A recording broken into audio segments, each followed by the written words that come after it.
Hello guys! Tatlo yung pag-uusapan natin. Una, yung reaction ko tungkol sa pagka-tsugi ni Mima Alicia. At yung pangalawa ay tungkol sa impeachment. At yung pangatlo natin ay tungkol kay SP Alan Peter Cayetano. SP pa rin kasi siya sa akin. For me, siya ang deserve maging SP.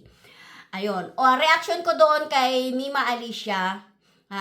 Ayan kasi, yung ginawa mo kay Tatay Digong, no? Yung pagsalita mo ng sobrang masama kay Tatay Digong, no? Nung sabi mo ilagay sa garapon, tapos mamatay na.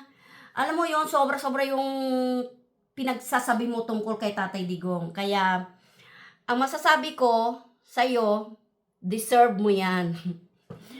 Hindi naman dapat maging masaya ko na nangyari sa kapwa natin 'yon. Pero alam ko allegedly ay nag-unsihan ang nangyari. May inunsi kaya hindi niya binigay yung hati, no, bilang bayaran na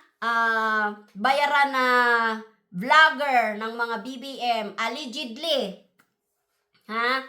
Inunsi niya kasi nga para may pambayad, inunsi niya, para may pambayad, hindi niya binigay, may pambayad siya sa kanyang pagpaparitoke. Hindi masama magparitoke, kung galing sa pinaghirapan mo yung pera na iparitoke mo. So, ayan, wag ka kasi mang-onse ng kapwa mo. May mali siya, lesson learned sa ibang mga BBM vloggers, no? Ayan, deserve mo yan. Charot lang. Pangalawa, yung ating yung impeachment.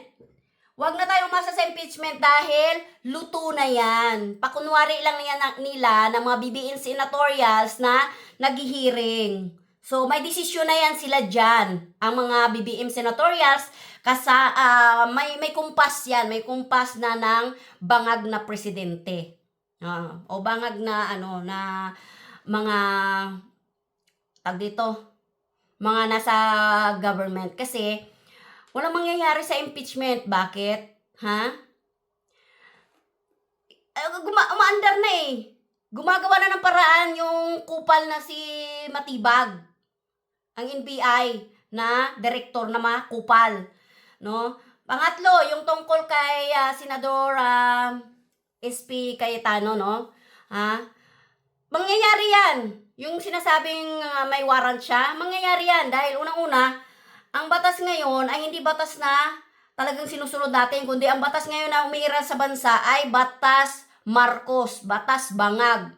Article 2, bend the law. Yan. Mga bend the law yan, mga law binders yan eh. Ang BBM administration ngayon. Kaya talagang mangyayari yan, no?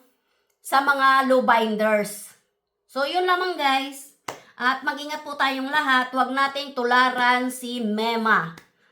Na hinihiling o pinapanalangin niya yung pagkamatay ng kapwa niya. Unang-una na napatunay si Tatay Digong. Ayan, nauna ka pa kay Tatay Digong. So, yun lamang guys. Mag-ingat po tayong lahat.